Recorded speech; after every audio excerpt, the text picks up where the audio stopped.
Hello, Facebook. How the heck are you? It's Sander Hicks here, publisher of the New York Megaphone. Look at that. I just used my ramset gun and fired into the concrete with a 22 caliber nail bullet thing and hung that up there on the concrete girder. It looks beautiful, doesn't it? Yes, the vinyl banner from the local vinyl banner place that also has the local hamburger place. New York Megaphone. Truth is the heartbeat of democracy. That's right. That's us. So thank you for joining, Tracy and Phil and Steve. Here, I'm going to talk to you. I know I haven't been on Facebook Live in quite a while. You know, I ran for Congress this year. Boy, was that a learning experience and a half. And it was brutal and it was debilitating, but I might do it again. Who knows? But you know, one thing I haven't done enough Facebook Live about lately is that I'm back in independent publishing with the New York Megaphone newspaper, and we printed 100,000 copies of these things. And we did a deep story on Trump's criminality, the possibility of impeachment, and then look, the midterms happened, and I think the story was prescient, dare we say prophetic, because you know it was quite relevant now that the Democrats have the ability to convene an investigation. And who knows, maybe they will use some of the research that we put out in our newspaper. We did print 100,000 copies of the Megaphone. If you would like a copy, you can email me. Also look at newyorkmegaphone.com right there. You can see it in the banner, right? Well, it's up there. It's all kind of reversed here on screen.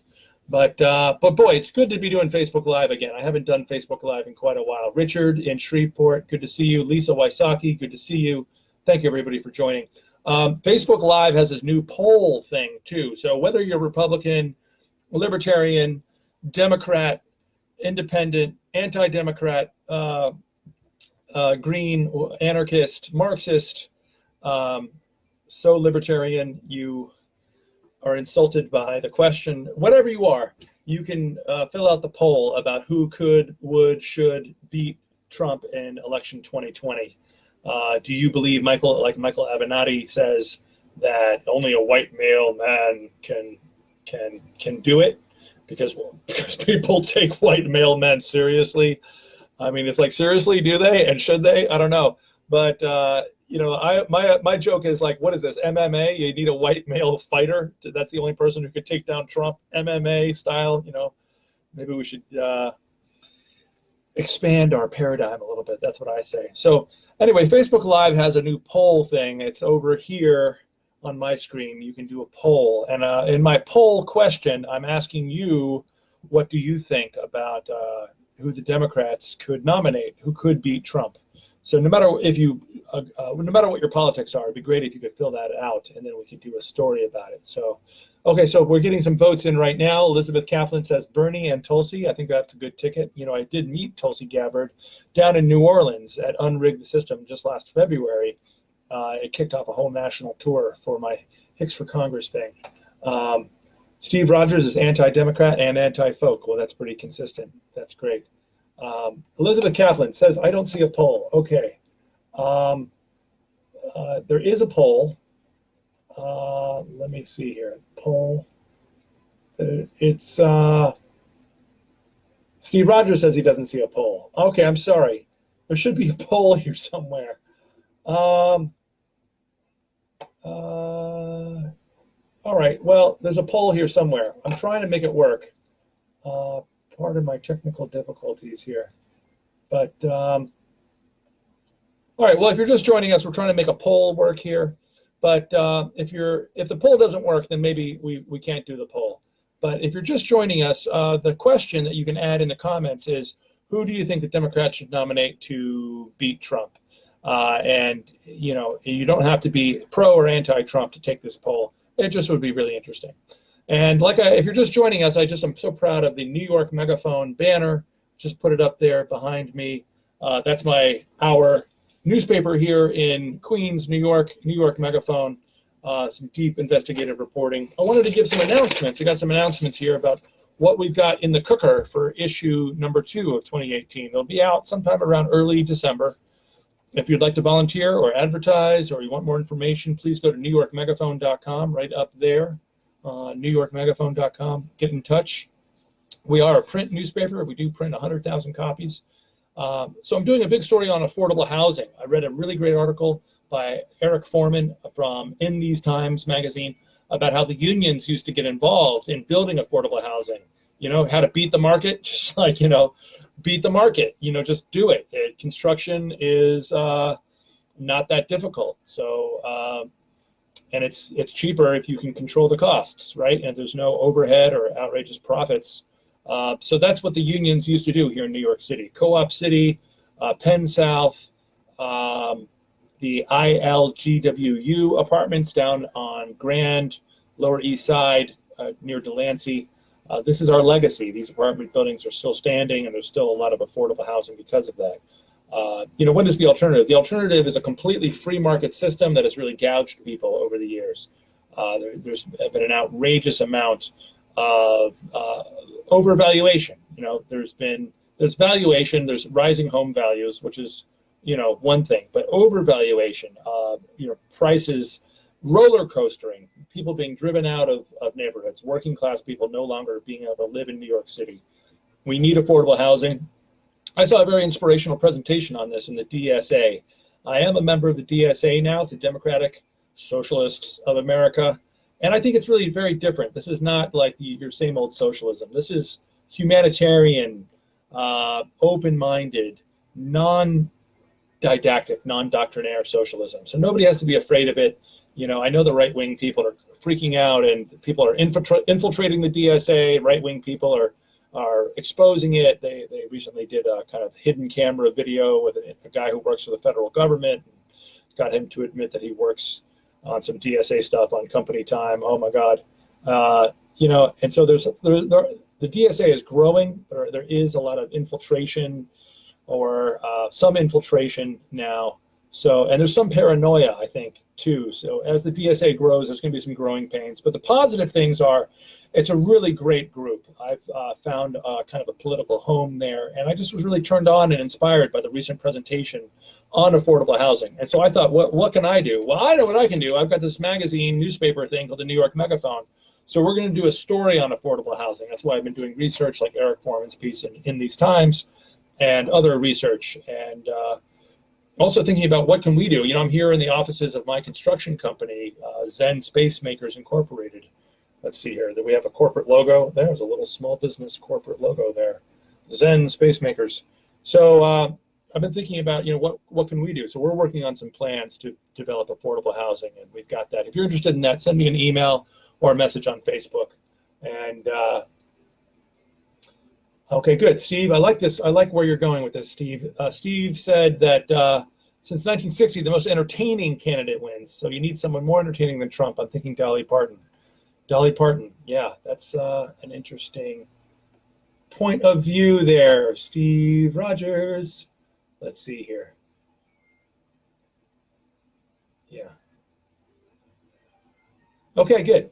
So we also have in the new issue of the Megaphone coming out in December, we're going to be doing an interview with State Senator John Milkovich from Louisiana. He's a real government whistleblower kind of guy. I'm impressed because when I met him, he was just a lawyer and a community activist and a failed congressional candidate. But then he ran for state senate in Louisiana, and he actually won. It was a tight race, but he won. And he's a Democrat like me. He's a conservative, unlike some of my positions, a lot of my positions, in fact, all my positions. Although, you know, with a Catholic background, I can understand some of the conservative positions, and I can understand where people are coming from. So anyway, John and I are friends, despite the fact that he has very different politics on certain issues. But we have a lot in common, too, especially a affinity to research the life and death of 9/11 whistleblower, Dr. David Graham, who was a friend of John's. And so John has a new book out called Robert Mueller, Errand Boy of the New World Order. You want to see it, right? You want a visual, right? Okay, hold on 1 second.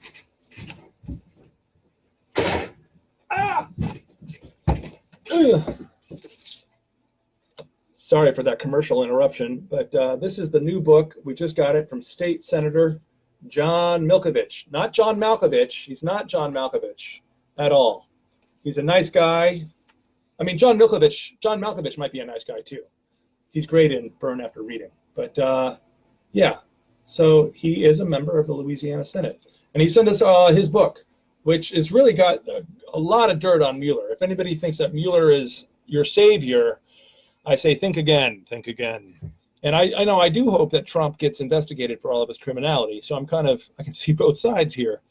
But listen, let me tell you something. Mueller was the guy that presided over the 9/11 cover-up, Pan Am, Lockerbie 103, BCCI, which was the CIA's bank that helped Iran-Contra and other criminal activities on an international scale.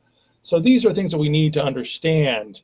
And this guy is kind of a hero to me. You know, he stood up against the FBI's murder of his friend. And I also researched this down in Shreveport, Louisiana. So up in the new Megaphone, we'll be bringing John Milkovich and his book into the Megaphone. And that's what's going on in the December issue. So I'm really excited about that. We'll be doing an excerpt from the book in the new Megaphone and a little interview with John. Other stories that we're looking to do. Well, I've got this other book. This is a book I've been meaning to read for a while. And this is part of my research into Iran. My friends in Tehran actually asked me to do a piece for a magazine in Iran about the 40th anniversary of the embassy takeover in Tehran. And I said yes. So I'm doing research on the U.S.-Iranian relationship. It's something I already know a few things about, having traveled there a couple of times. So I was just in Boston for a memorial at a friend's house. I saw this book. I said, can I borrow it, please? I've actually met this author. This is Stephen Kinzer. He wrote this book, All the Shah's Men. It's about the little-known CIA overthrow of Mossadegh in 1953. Mossadegh was a democratically elected leader of the Republic of Iran.